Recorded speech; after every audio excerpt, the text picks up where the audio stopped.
दो आशीष के गुरुवर प्रिय तरस तुम्हारा हो। ऐसा दो आशीष के गुरुवर प्रिय तरस तुम्हारा हो। जब भी दर्श हो मेरे गुरुवर सिर पर हाथ तुम्हारा हो, सिर पर हाथ तुम्हारा हो। बोलो पंच परमेष्ठी भगवान की जय। 1000 श्री आदिनाथ भगवान की जय। बोलो आचार्य भगवान गुरुवर श्री विशुद्ध सागर जी महाराज की जय। जय बोलो मुनि श्री सुप्रभ सागर जी महाराज की जय। मुनि श्री प्रणत सागर जी महाराज की जय। जय जन बंधु, स्वागत करता हूँ मैं आप सभी का आपके लोकप्रिय कार्यक्रम सम्यक समाधान में। एक ऐसा कार्यकारी उपाय, एक ऐसा प्लेटफॉर्म जिसके माध्यम से देश विदेश के श्रावकगण के मन में उठने वाले विकल्प है, उन विकल्पों का सम्यक समाधान साक्षात पंचम परमेष्ठी साधु परमेष्ठी मुनि सुप्रभ सागर जी महाराज के मुखारविंद से हम सभी प्राप्त कर रहे हैं। कैसा वह अहोभाग्य का क्षण होगा और यह कार्यक्रम है कि जिसके माध्यम से मुनिश्री अपने समय में से समय निकालकर हम सभी के लिए सम्यक समाधान प्रदान कर रहे हैं। उनकी यह महती अनुकंपा है कि समाज के ऊपर जिनके माध्यम से जो समाज में उठने वाले विकल्प है, जो मन में उठने वाले विकल्प है, उन विकल्पों का समाधान हम सभी प्राप्त कर रहे हैं। शुरू करते हैं आज के उस सम्यक समाधान की अनुपम बेला को। मुनिश्री प्रणत सागर जी महाराज से यह निवेदन करते हैं कि हे स्वामी, आपके इस अनूठी शैली से इस कार्यक्रम का संचालन करते हुए गति प्रदान करें। नमोस्तु नमोस्तु नमोस्तु महाराज जी। ओम नमः सिद्धेभ्य। राजीमतीया प्रविहाय मुखे स्थितिं चकारा पुनिरागमाया सर्वेषु जीवेषु दया ददान तं नेमिनाथं प्रणमामि भक्त्या तं नेमिनाथं प्रणमामि भक्त्या। पंच परमेष्ठी भगवान की परम पूज्य आचार्य भगवंत गुरुवर विशुद्ध सागर जी मुनि महाराज जी की परम पूज्य मुनि श्री सुप्रभ सागर जी महाराज जी की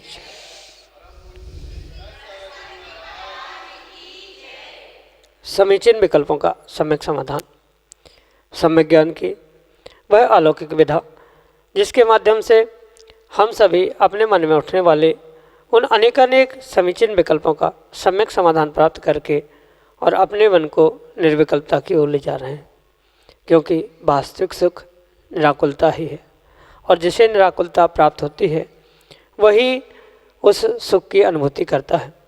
ऐसे उस शाश्वत सुख की प्राप्ति का एकमात्र कार्यकारी उपाय समीचीन विकल्पों का सम्यक समाधान, जो कि हम सभी प्रतिदिन आगम के परिप्रेक्ष्य में परम पूज्य आचार्य भगवंत गुरु और विशुद्ध सागर जी महाराज के मंगल सुभाषित से उन्हीं के सुयोग्य से परम पूज्य मुनि श्री सुप्रभ सागर जी महाराज के मुखारविंद से प्राप्त कर रहे हैं। प्रारंभ करते हैं आज का सम्यक समाधान। और आज का पहला विकल्प नासिक महाराष्ट्र से श्रीमती विद्या जैन परम पूज्य मुनिश्री के श्री चरणों में बारंबार नमोस्तु निवेदित करते हुए अपना समीचीन विकल्प रख रहे हैं कि महाराज जी, हमने सुना है कि 2000 सागर वर्षों के काल में जीव मात्र 16 बार मनुष्य की पुरुष पर्याय को प्राप्त करता है और कोई जीव 32 बार भावलिंगी मुनि बनकर के उपरांत मोक्ष प्राप्त करता है। तो महाराज श्री 16 भाव में 32 बार मुनि बनना तो संभव नहीं है, तो फिर यह कथन कौन सी अपेक्षा से है? हमारे समीचीन विकल्प का सम्यक समाधान करने की अनुकंपा करें। नमोस्तु महाराज जी, नमोस्तु। ओम नमः सिद्धम। परम पूज्य आचार्य भगवान गुरुवर विशुद्ध सागर जी महाराज जी की परम पूज्य मुनि श्री सुप्रभ सागर जी महाराज की जय। आपने ये जो सुना है कि 2000 सागर के उस आयु में मनुष्य पर्याय की उन 16 पुरुष भावों को जीव प्राप्त करता है, यह जितना सत्य है उतना उस 32 भवों के विषय में जो सुना है उसमें कथनचित कहीं न कहीं त्रुटि या कहीं न कहीं भ्रम आपने प्राप्त किया। ये जो 32 भवों के उल्लंघन ना करने का विधान प्राप्त होता है, वह किसी भावलिंगी 32 भवों का व्याख्यान नहीं है, अपितु सामान्य रूप से संसार के 32 भवों की अपेक्षा से वह कथन किया।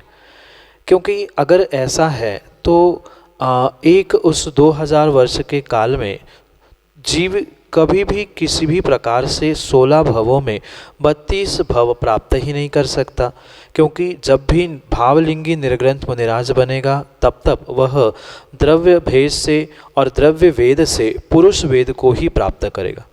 और जब स्पष्ट रूप से पुरुष वेद के 16 भव कहे गए हैं तो 32 भवों के भावलिंगी बनने का संदर्भ कभी भी और किसी भी प्रकार से नहीं बनता। वहाँ 16 भव जो पुरुष वेद के या पुरुष पर्याय के कहे गए हैं वह परम सत्य है, पर जो 32 भवों के विषय में कहा गया है वह 32 भव किसी भावलिंगी पर्याय के या भावलिंगी मुनिराज बनने की अपेक्षा से नहीं कहे, अपितु जो भावलिंगी मुनिराज बनते हैं और भावलिंगी मुनिराज बनने के उपरांत अगर कहीं संसार में उनका शेष काल बचा है तो वह अधिक से अधिक सभी भवों को मिलाकर 32 भवों की उल्लंघन नहीं करते। कहने का तात्पर्य यह है कि वह 32 बार भावलिंगी मुनिराज नहीं बनते हैं। जो एक बार सच्चे परिणामों के साथ भावलिंगी अवस्था को प्राप्त करता है, ऐसे उन जीवों के विषय में कहते हुए कह रहे हैं कि वह 32 भव, यानी चाहे वो तिर्यंच के हो, नारकी के हो, मनुष्य के हो, देव के हो, उन चारों गतियों के निमित्त से, उन चारों भवों के निमित्त से वह 32 भवों का उल्लंघन नहीं करता है। वह अधिक से अधिक 32वें भव के उपरांत नियम से मोक्ष को जाने वाला ही पुरुषार्थ करते हुए 32वें भव में वह मोक्ष जाते ही है, उससे अधिक वह कभी भी संख्या का उल्लंघन नहीं करता। इस अपेक्षा से वहाँ 32 भवों की गणना की गई। ये किंचित भी वहाँ समझने की आवश्यकता नहीं है कि 16 भवों में 16 पुरुष वेदों में वह 32 बार भावलिंगी, ऐसा किसी भी प्रकार से वहाँ पर व्याख्यान है ही नहीं है। जो सिद्धांत करणानियों का और आगम का है उसे बहुत अच्छे से समझने की आवश्यकता है। अगर निर्ग्रंथ भावलिंगी मुनिराज समाधि संलेखना जो कि उत्कृष्ट तरीके से आगम में वर्णित की गई है, उस समाधि संलेखना के साथ मरण करते हैं तो 7-8 भव या 2-3 भव में ही वह मुक्ति को प्राप्त होते हैं। तो वो भी जो 2-3 भव 7-8 भव का व्याख्यान है वह 2-3 भव 7-8 भव भावलिंगी मुनिराज बनने का नहीं है, अपितु वह भावलिंगी मुनिराज बनने के बाद समाधि संलेखना उस जीव ने धारण कर ली, उसके उपरांत क्वचित कदाचित अभी उनका संसार का काल शेष है, तो ऐसे संसार के काल में वह देव पर्याय को या पुनः मनुष्य पर्याय को या मनुष्य पर्याय नहीं तो त्रियंच पर्याय को आदि आदि जीव के कर्मों के अनुसार उन पर्यायों को प्राप्त करने के बाद वह अंतिम पर्याय पुनः भावलिंगी मुनिराज की प्राप्त करते हुए वह निर्वाण को मोक्ष को प्राप्त करता है। इस अभिप्राय से ही वह 2-3 भव 7-8 भव या 32 भवों का व्याख्यान किया गया है। 32 भव 7-8 भव या 2-3 भव भावलिंगी पर्याय के या भावलिंगी मुनिराज बनने की अपेक्षा से नहीं कहे गए हैं, अपितु वह सामान्य रूप से ही उसका कथन किया गया है। यानी कि पहला भव माना कि 32 ही भव में उनका निर्वाण होने वाला है, तो पहले भव में भावलिंगी मुनिराज भी बने, वहाँ से उन्होंने अन्य त्रियंच पर्याय, देव पर्याय, नरक आदि की पर्यायों को प्राप्त करने के उपरांत पुनः 32वें भव में वे पुनः मनुष्य बनेंगे, भावलिंगी निर्ग्रंथ मुनिराज बनेंगे और फिर वहाँ से वो मुक्ति को प्राप्त करेंगे। इस अपेक्षा से वह 32 भवों का उल्लंघन नहीं करता है, ऐसा व्याख्यान है। उसको 16 भव के अंतर्गत नहीं गिना जाता। 16 भव मनुष्यों के और बचे हुए गतियों के 16 भव कह दो या 14 भव मनुष्यों के बचे हुए त्रियंच आदि देव आदि की अपेक्षा से, तो ऐसा गणित मिलाकर वह 32 भव यानी चारों गतियों के निमित्त से वह 32 भव कहे हैं।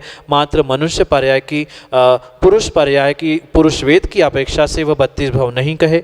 यही आपके लिए सम्यक समाधान।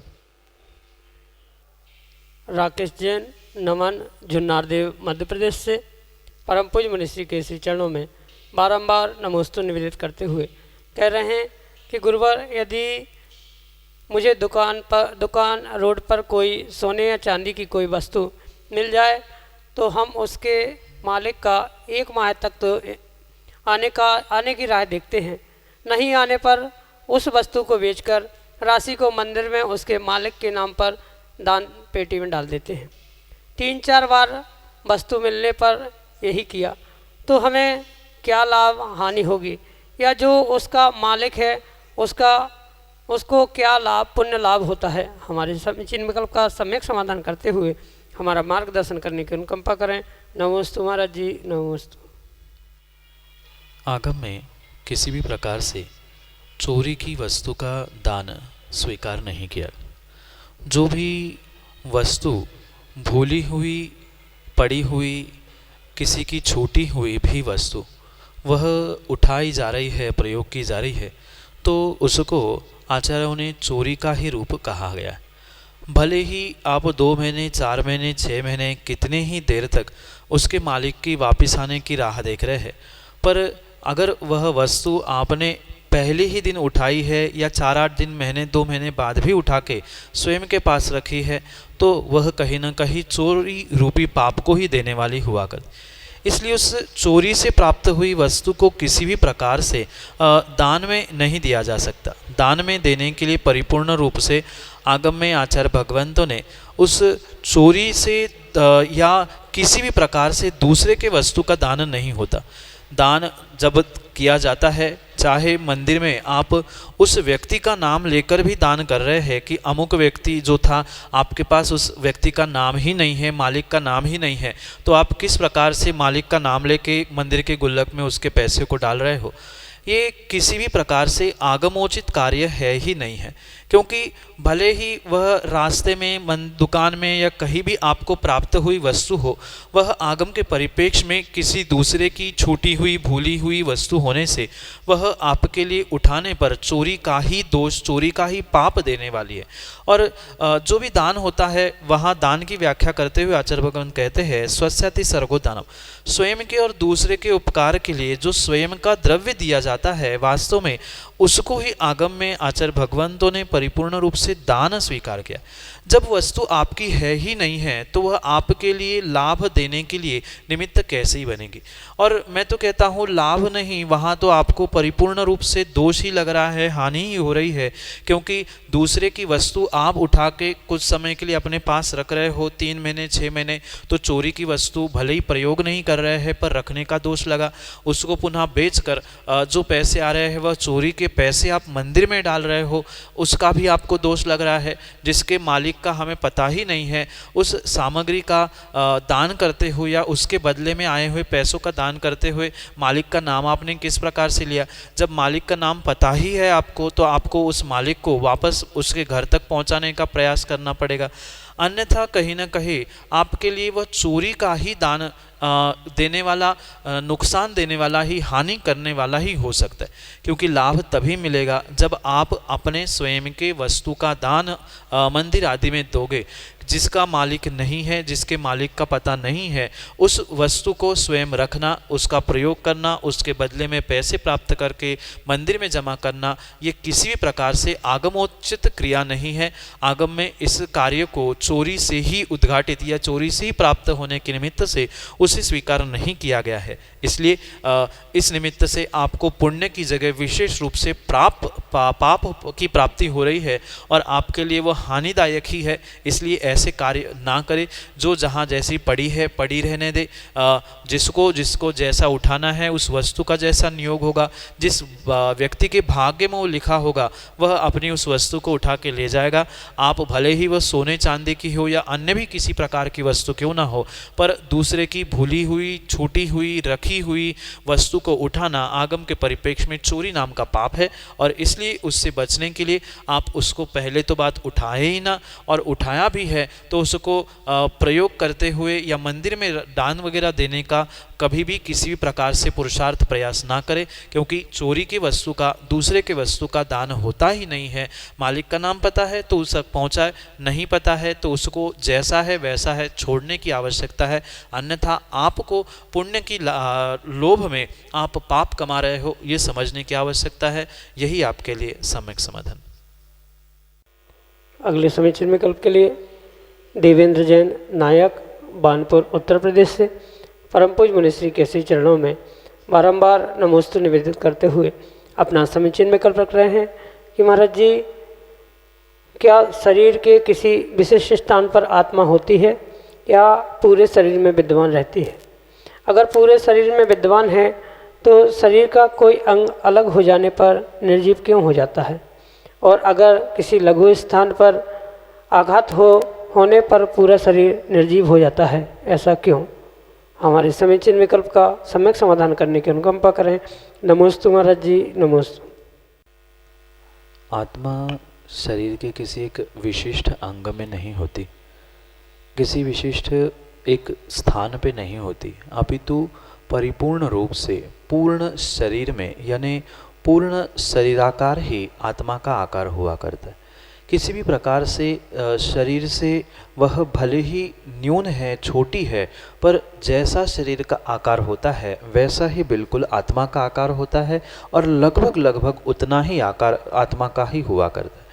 किसी भी प्रकार से जो ये मिथ्या कल्पनाएं वर्तमान में देखने में आती है, कोई आत्मा को राई के बराबर मानता है, कोई अल्हाद चक्र के बराबर मानता है, कोई अंगुष्ठ प्रमाण मानता है, तो ऐसा कहीं भी आगम प्रमाण नहीं है। आगम प्रमाण तो स्पष्ट रूप से ये कहता है कि आत्मा पूरे शरीर में फैली हुई है।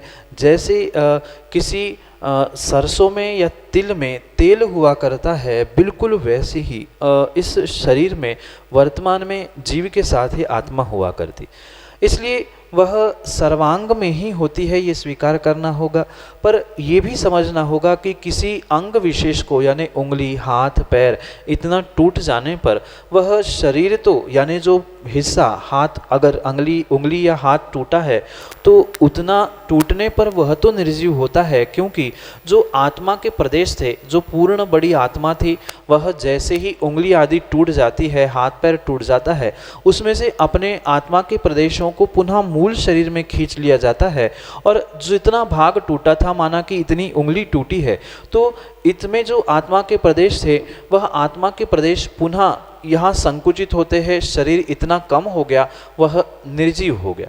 पर कभी कभी जैसे हार्ट अटैक आता है, उस एकदम से हृदय में घात होने पर, भले ही कहने के लिए वह लघु स्थान है, पर वहाँ अटैक आने पर या कुछ ऐसा जोर से घात होने पर कहीं ना कहीं प्राण निकल जाते हैं, क्योंकि जो शरीर का मुख्य रूप से संचालन आदि किया जाता है, जो कि रक्त प्रवाह, ब्लड प्रेशर आदि को सर्कुलेट करना, शुद्धिकरण करना आदि का काम जिसके द्वारा होता है, उसका नाम हृदय है। तो ऐसे कुछ नाजुक अंग हुआ करते हैं जिनके निमित्त से शरीर का लगभग कंट्रोल किया जाता है। भले ही बुद्धि कितनी काम की हो, पर बुद्धि के निमित्त से यानी मस्तिष्क के निमित्त से कभी भी पूरे शरीर का संचालन भले ही होता है, पर उसमें पूरा प्राण नहीं होता, जैसे कि हृदय आदि में होता है। कभी कभी देखने में भी आता है किसी की बुद्धि नहीं चलती है, किसी का दिमाग नहीं चलता है, फिर भी वो जीवन जीता है। तो कहीं ना कहीं ये अवश्य समझने की आवश्यकता है कि ये किसी अंग विशेष में आत्मा नहीं है, पर पूरे सर्वांग में है। पर फिर भी जैसे हृदय है, तो उसके द्वारा ही शरीर का आधे से ज़्यादा संचालन ब्लड प्रेशर आदि आदि के निमित्त से किया जाता है। इसलिए उसमें घात होता है, उसमें आघात होता है, तो अपने आप वह जीव निर्जीव हो जाता है, मृत्यु को प्राप्त हो जाता है। इस प्रकार से इस विषय में बहुत अच्छे से समझने की आवश्यकता है। पर ये परम सत्य है कि जीव आत्मा किसी भी प्रकार से छोटी नहीं है। जैसा जैसा जिसका शरीर होता है उतने आकार की होती है। चींटी में अगर है तो चींटी के ही आकार की, हाथी में है तो हाथी के आकार में।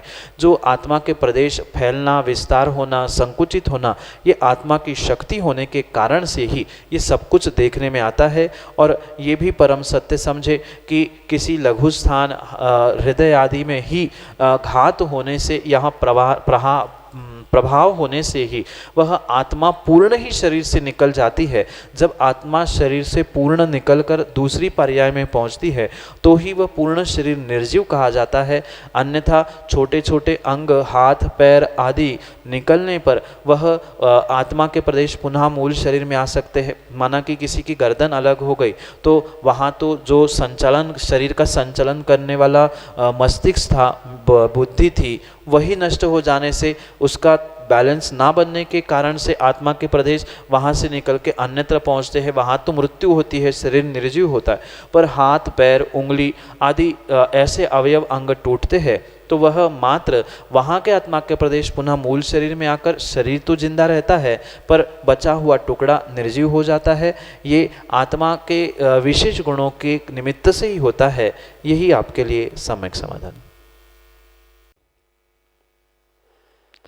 अंकित जैन, पचमढ़ी, मध्य प्रदेश से परम पूज्य मनीषी के श्री चरणों में बारंबार नमोस्तु निवेदित करते हुए अपना समीचीन विकल्प रख रहे हैं कि महाराज जी, सिद्ध परमेष्टि की प्रतिमा कैसी होती है।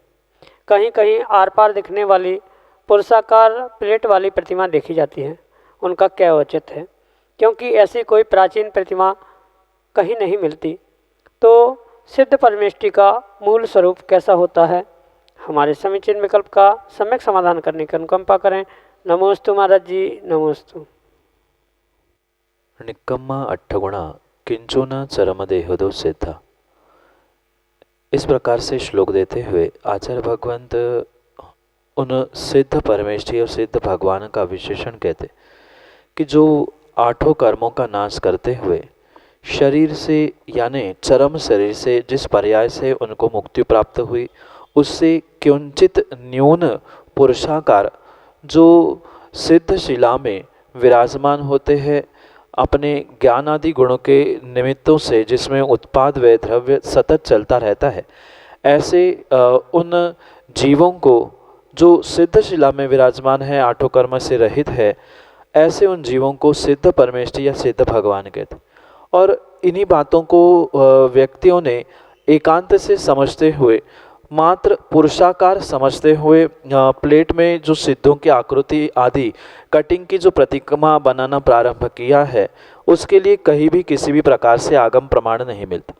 ये जितनी भी प्रतिमाओं का प्रचलन हुआ है, ये मध्यकालीन प्रचलन है, क्योंकि ये परम सत्य है। ऐसी प्रतिमा आपको किसी भी प्रकार से प्राचीन काल में प्राप्त ही नहीं होती, क्योंकि आगम में उसका किसी भी प्रकार से व्याख्यान नहीं है। हाँ, ये परम सत्य है कि सिद्ध प्रतिमाएं भी होती है, सिद्ध भगवान की प्रतिमा भी होती है, पर जो किसी प्लेट में सिद्ध पुरुषाकार कटिंग करते हुए आधे पैर नीचे वाली प्लेट पे आधी कटिंग, ऐसा किसी भी प्रकार से आगम प्रमाण और पूर्व काल में ऐसी प्रतिमाएं प्राप्त नहीं होती, क्योंकि वैसा कोई भी व्याख्यान आगम में है ही नहीं है। और ये अवश्य समझे कि सिद्धों की जो प्रतिमा होती है वह बिल्कुल अरिहंतों की प्रतिमा के समान ही होती है। जैसे आदिनाथ महावीर भगवान की प्रतिमाएं होती है, ऐसी ही चाहे खड्गासन हो चाहे पद्मासन हो, दोनों प्रकार की प्रतिमाएं हो सकती है, पर कुछ अंतर अरिहंत प्रतिमा और सिद्ध प्रतिमा में हुआ करता है। जैसे अरिहंत प्रतिमा जो होती है, अरिहंत भगवंतों की प्रतिमा, अरिहंत परमेष्ठी की प्रतिमा जो होती है, उनके कहीं ना कहीं नाखून हुआ करते हैं, और जो हृदय के पास एक त्रिकोण चौकोन आकार का या फूल के आकार का जो चिन्ह होता है उसे श्रीवत्स कहा जाता है, जो कि अनंत चतुष्टय का स्वरूप होता है, अनंत चतुष्टय का प्रतीक हुआ करता है। तो अरिहंत भगवान के अनंत चतुष्टय प्रकट होने के निमित्त से उनके हृदय के पास वह अनंत चतुष्टय रूपी वह चिन्ह अवश्य होता है, पर सिद्धों के प्रतिमा में वह चिन्ह नहीं होता है। दूसरी बात, उनके नाखून नहीं होते हैं, नाखून के चिन्ह आदि नहीं बनाए जाते हैं। और तीसरा, जो केश विन्यास होता है, अरिहंतों के जो गोलाकार आदि केश बनाए जाते हैं, ऐसे सिद्धों के केश नहीं होते हैं, केश विन्यास नहीं होता, बिल्कुल कोई बाल उनके सर पे होते ही नहीं है। तो जो बिना बाल वाली, बिना श्रीवत्स वाली, बिना नाखून, बिना हस्तरेखा आदि आदि जैसी जो मात्र पुरुषाकार स्थूल ठोस प्रतिमा होती है, वास्तव में ऐसी ही सिद्ध प्रतिमा का व्याख्यान आगम में प्राप्त होता है। जो किंचिना चरम देहदो सिद्धा, यानी चरम शरीर से किंचित न्यून उन सिद्धों का जो आकार कहा गया है, ऐसे आकार तो पुरुषाकार रहेगा, पर वह जो प्लेट में कटिंग करके सिद्धों की प्रतिमा की संकल्पना की जाती है, वैसा कहीं भी किसी भी प्रकार से प्राप्त नहीं होता। तीन विशेषताओं के साथ श्रीवत्स्य का अभाव, नाखून और हस्तरेखा आदि का अभाव, साथ में बाल विन्यास का अभाव, इस प्रकार से वह अरिहंत के समान पद्मासन खड़गासन व सिद्ध परमेष्ठी की प्रतिमा संस्कारित करते हुए मंदिर में विराजमान की जा सकती है। उसमें किसी भी प्रकार का दोष नहीं है। पर कटिंग की प्रतिमा ये मध्यकालीन प्रचलन है, उसका कोई आगम प्रमाण नहीं। यही आपके लिए सम्यक समाधान। प्रमोद जैन जतारा मध्य प्रदेश से परम पूज्य मनीषी के श्री चरणों में बारंबार नमोस्तु निवेदित करते हुए अपना समीचीन विकल्प रख रहे हैं कि महाराज जी प्रातः बिना स्नान किए हुए जाप आदि कर सकते हैं क्या। हमारे समीचीन विकल्प का सम्यक समाधान करते हुए हमारा मार्गदर्शन करने की अनुकंपा करें। नमोस्तु महाराज जी, नमोस्तु। सुबह उठकर बिना स्नान किए जाप तो किए जा सकते हैं और जो स्तोत्र पाठ आदि याद है उनको भी पढ़ा जा सकता है। पर जो कि श्रावक हुआ करता है वह कहीं ना कहीं किसी न किसी प्रकार से जो गद्दा पल्ली आदि में सोता है, वस्त्रों के साथ विश्राम निद्रा आदि लेता है, वह रात्रि में उठने के उपरांत यानी सुबह उठने के बाद परिपूर्ण रूप से शुद्ध नहीं हो सकता, क्योंकि रात में बिस्तर में बहुत सारी ऐसी विसंगतियां देखने में आती है जिसकी शुद्धि होना सुबह उठने से बिना नहाए नहीं संभव हो सकती। इसलिए किसी ग्रंथ का स्वाध्याय या किसी ग्रंथ को उठाना आदि तो श्रावक को बिना स्नान किए नहीं करना चाहिए, क्योंकि श्रावक के लिए भी और सभी के लिए सच्चे देवशास्त्र गुरु एक पूज्य हुए करते हैं।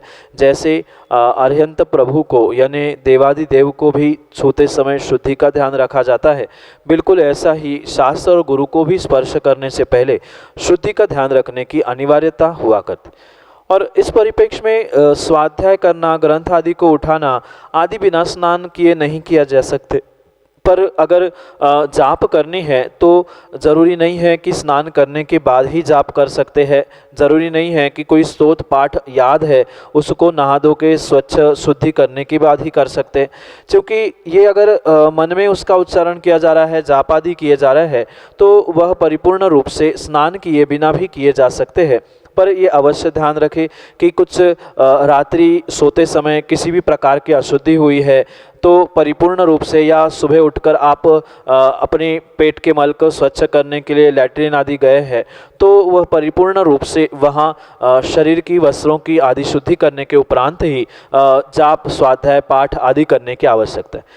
पर जो त्यागी व्रती है, जो चटाई आदि का प्रयोग करते हुए निद्रा विश्रांति लेते हैं, उनके लिए वह वस्त्रों की आदि, कंबल आदि की आवश्यकता ना होने के कारण से वे स्नान किए बिना भी परिपूर्ण रूप से पाठ, जाप, सामायिक आदि करते हैं। क्योंकि ये भी देखने में आता है कि जो त्यागी व्रती होते हैं उनको सुबह उठकर सूर्योदय के समय में या सूर्योदय के पहले कभी कभी सामायिक भी करनी पड़ती है, तो वह दिन निकलने से पहले नहाना और फिर सामायिक करना ये किसी भी प्रकार से उचित नहीं है। तो अगर हमें ये विश्वास है कि रात्रि निद्रा के समय या अन्य समय में कोई ऐसी अशुद्धि या ऐसा कोई कार्य नहीं हुआ है जो इस वस्त्र आदि बदलने के लिए नहाने की आवश्यकता बताता है, तो ऐसा कार्य करते समय आवश्यकता नहीं है कि नहाया जाए, स्नान किया जाए। बिना स्नान किए भी जाप कर सकते हैं आदि से वहाँ स्वाध्याय, ग्रंथों को उठाना ये नहीं किया जा सकता। जाप, सामायिक, स्तोत्र पाठ आदि पढ़ सकते हैं। यही आपके लिए सम्यक समाधान। जय जय। आप हम सभी लाभ ले रहे थे लोकप्रिय कार्यक्रम सम्यक समाधान का। प्रतिदिन यह कार्यक्रम YouTube चैनल सुप्रभ उवाच के माध्यम से प्रसारित होता है 5:13 पे। मुनिषी सुप्रभ सागर जी महाराज जी का नाम सुप्रभ, वाणी का पर्यायवाची नाम उवाच, सुप्रभ उवाच यह चैनल का नाम है। YouTube पे आप इसको सब्सक्राइब करें, लाइक करें, शेयर करें, ताकि अन्य लोग भी इसके माध्यम से अपने विकल्पों का समाधान प्राप्त करते हुए लाभान्वित हो। 8707548811 यह हमारा व्हाट्सएप का नंबर है, जो नीचे पट्टी पे, स्क्रॉल पे, फ्लिप पे चल रहा है। आप उसके माध्यम से भी अपने विकल्प हम तक पहुंचा सकते हो। samyak.samadhan@gmail.com यह हमारी ईमेल आईडी है। आप ईमेल के माध्यम से भी आपका विकल्प हम तक पहुंचा सकते हो एवं विकल्प का सम्यक समाधान प्राप्त कर सकते हो। प्रतिदिन शाम को 7:40 पे जिनवाणी टीवी के माध्यम से मुनिषी के प्रवचन प्रसारित होते हैं। आप सभी लोग घर बैठे मुनिषी के प्रवचन का लाभ ले सकते हैं। मुनिषी के प्रवचन अभी एक ऐसा ग्रंथ जो आज तक उजागर नहीं हुआ था, शिवकोटि महाराज रचित रत्नमाला, इस ग्रंथ पे मुनिश्री ने अपने ओजस्वी वाणी से व्याख्या करते हुए प्रवचन किए हैं। उस प्रवचन के अंश प्रतिदिन शाम को 7:40 पे जिनवाणी टीवी के माध्यम से प्रसारित होते हैं। घर बैठे आप मुनिषी के प्रवचन का लाभ लेते हुए रत्नमाला इस ग्रंथ का स्वाध्याय भी कर सकते हैं। आज के लिए इतना ही। ऐसे ही नाविन्यपूर्ण विकल्पों के साथ हम आप तक जरूर पहुंचते रहेंगे। तब तक के लिए आप सभी को जय जिनेन्द्र। मुनिषी के चरणों में कोटिशा नमोस्तु नमोस्तु नमोस्तु।